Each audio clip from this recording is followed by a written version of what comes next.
Breaking: a young girl, a convicted criminal, and critical question about border security that demand answers. This is the investigation mainstream media won't touch. August 2024. Nuneaton, England. A 23-year-old man is convicted of serious criminal offences against a minor.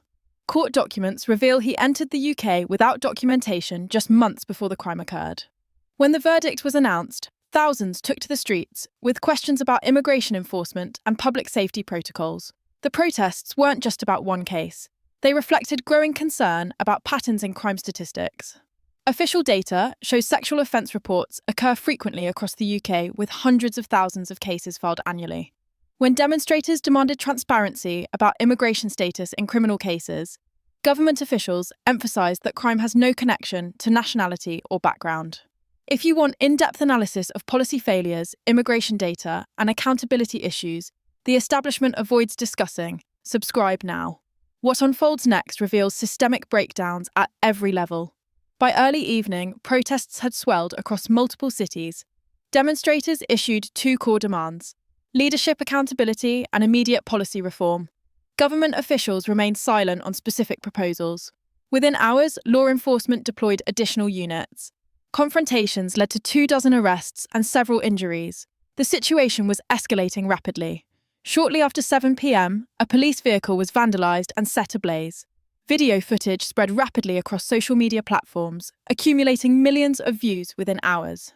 Emergency radio communications revealed multiple incidents across the region, though official statements attributed some incidents to unrelated causes. Public skepticism grew. As unrest continued, another incident emerged from a different region. 2 women reported being assaulted by someone without legal residency status. Official policy dictated that suspect backgrounds would not be disclosed based on immigration status. Critics argued this prioritised political messaging over public safety transparency. Confrontations intensified as some protesters used pyrotechnics against law enforcement. Media coverage quickly framed participants using politically charged language. Specialised police units received orders to establish containment perimeters and disperse crowds within minutes. The operation failed. Dozens on both sides required medical treatment as disorder spread. Opposition political figures addressed the nation through alternative media channels, reaching massive audiences. Key questions emerged. Why are taxpayer resources allocated to housing undocumented individuals while citizens face housing crises? Proposals surfaced for large-scale enforcement programs. Thousands rallied in support. Government response condemned such proposals as violating international human rights commitments. Simultaneously, reports confirmed hundreds of new unauthorised arrivals along coastal regions. Groups that were supposed to be dispersed instead grew larger. Multiple police vehicles were destroyed. Fires erupted in numerous locations nationwide. Property destruction accelerated. Economic analysts estimated millions in damages within hours.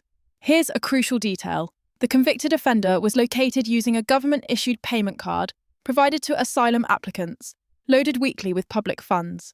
Demonstrators questioned the logic of funding systems that enabled criminal activity. International attention followed.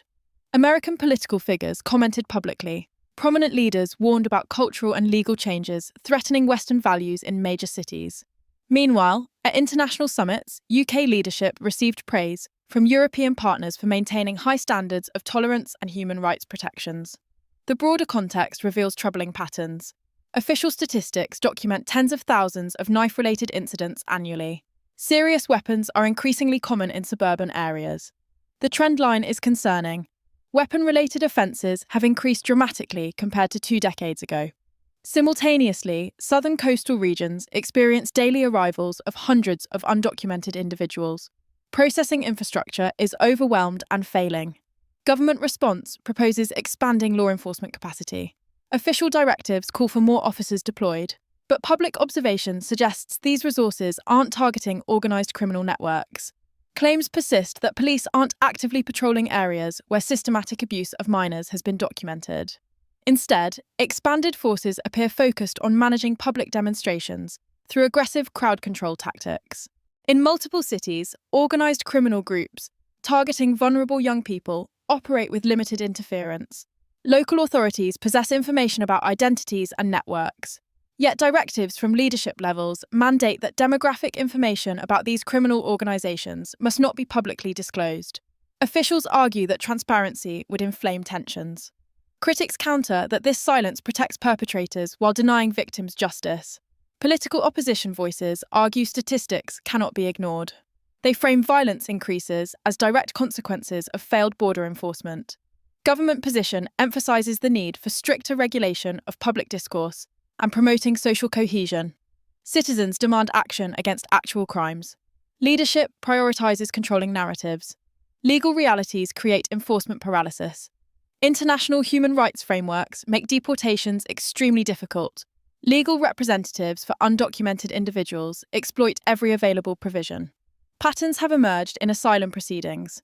Arrivals without identification documents frequently claim membership in protected categories, facing persecution in origin countries.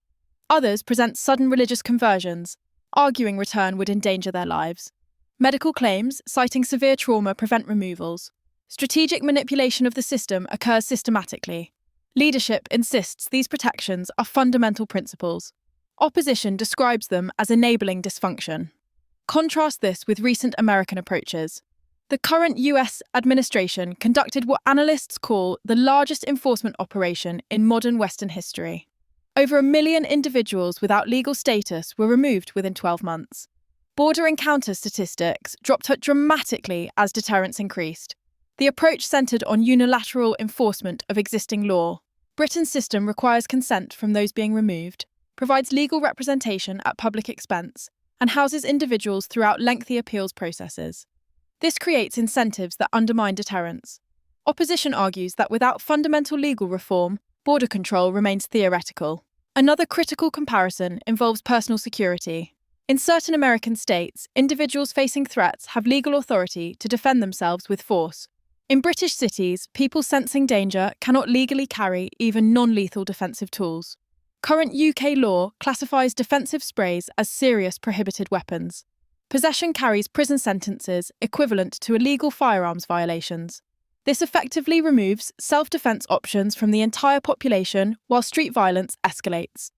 Homeowners confronting intruders face potential prosecution for using excessive force. The legal standard of reasonable response becomes a trap during crisis moments. Individuals must calculate proportionality while threatened by armed intruders. Excessive defense becomes criminal. Property owners have been arrested while burglars file injury lawsuits. Leadership appears concerned that armed citizenry represents greater danger than crime rates. The system demands total dependence on emergency services that may take extended periods to respond. When serious crimes against minors occur, victims had no legal means of protection because law prohibited defensive capability.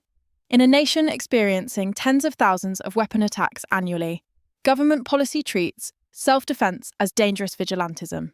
This represents policy of capitulation. Each prosecution of defensive action sends clear signals to criminal networks. Legal systems protect aggressors, while victims face judicial consequences. Campaign promises emphasised security and safety. Actual implementation has established a precedent where reactions to crime receive harsher treatment than crimes themselves. If you believe citizens deserve meaningful security and transparent accountability, share this analysis. If you think public safety should outweigh political narratives, comment your thoughts below. If you're seeking information establishment media won't provide, subscribe for continued investigation. This story continues developing. Next, we examine the financial mechanisms sustaining current systems. The question remains, will policy reform arrive before consequences become irreversible?